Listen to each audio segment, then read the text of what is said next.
I've been inside 18 days, and the furthest I've gone is to take the trash out or to let the dog out back.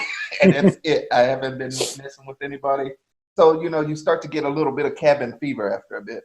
It just happens to be that I am in the most affected region in Italy.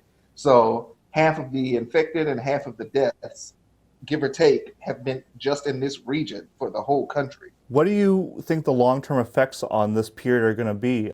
Looking at the whole situation, you really have to look at Europe and the USA as two different entities. They have two completely different problems. Just saying, like the USA, it's creeping up on Italy's total of confirmed infected, but at the same time, they've tested far less. And you're talking about a country the size of several Italys. So by the end of this, they're going to far surpass it in every total, and then we'll have to look at percentages. But when we look at stuff like the dangers and situations of society, well, you guys have guns. You've got people who were stockpiling not just toilet paper. You had people that were panic buying weapons and panic buying ammo. And so we've got a whole new thing, and you've got a completely different military presence. So looking at like the post situation, I have no idea what it will look like for the USA, because the USA still hasn't gotten in the thick of it yet. And they still haven't gotten to the point to where, like, I shared a video before you and I started talking, showing some of the Italian hospitals and trying to show one of the big issues of the things that are going on here is the fact that eventually these hospitals only have finite space. It doesn't matter how big the hospital is, it is going to run out of space. And when you have COVID patients, you're going to have a finite amount of COVID floors and also a finite amount of non-COVID floors, and you're going to keep having patients coming in, and it's going to get to the brink. So taking that same understanding to the U.S., where the healthcare infrastructure is extremely not in a good place, and then that's debatable, but it really isn't. Not for a situation like a pandemic, it isn't. I don't care what side of the healthcare debate you're on.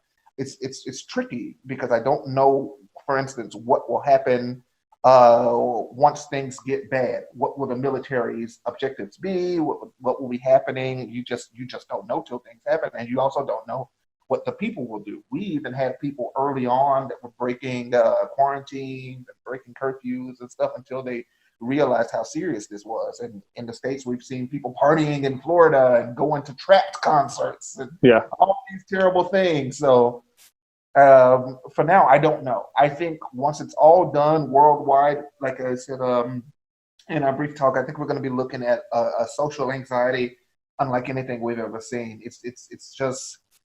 It's nerve-wracking, and to be in a situation where you're trapped inside for months probably, and it's based around something that's contact-based, like any interaction with other humans puts you or your family at risk. Once people are free into that environment, I still don't think we completely recover from that.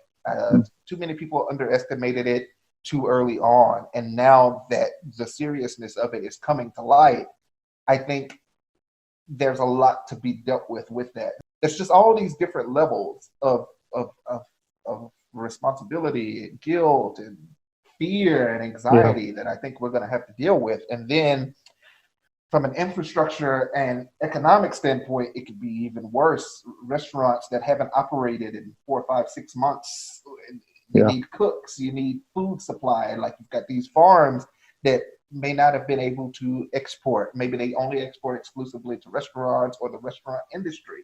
You've got all these different surpluses and deficits in all these different directions that have to fix themselves. It has so many reverberations. We're focusing right now on the disease and the people, and we should, because that's what matters. We need to do the things that make society as safe as we can make it. But that is a reality that once the dust settles, this is going to be a brave new world for, a while. And before I let you go, do you have any parting wisdom, anything you wish we do here, or anything that you think you're trying to stay positive?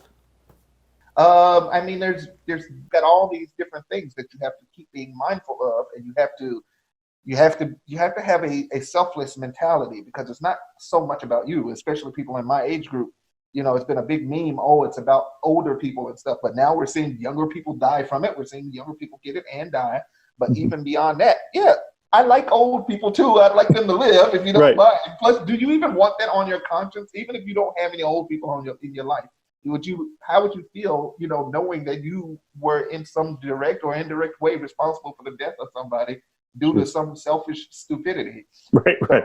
So, you have to do what you can. My wife and my brother-in-law have to work out still. My wife works for an essential service. She works for a type of store, and then my brother-in-law works for a grocery store. Mm-hmm. And that racks my brain too, because if everybody was home, we'd have an infection possibility of near 0%. But with them leaving, it grows exponentially every time, especially because of how many people they come in contact with. Being a butcher and being a person who works at a store that sells pharmaceuticals and stuff. Right. So, I mean, with every person they come in contact with, they're coming in contact with almost 10 people at least per person, at the very least.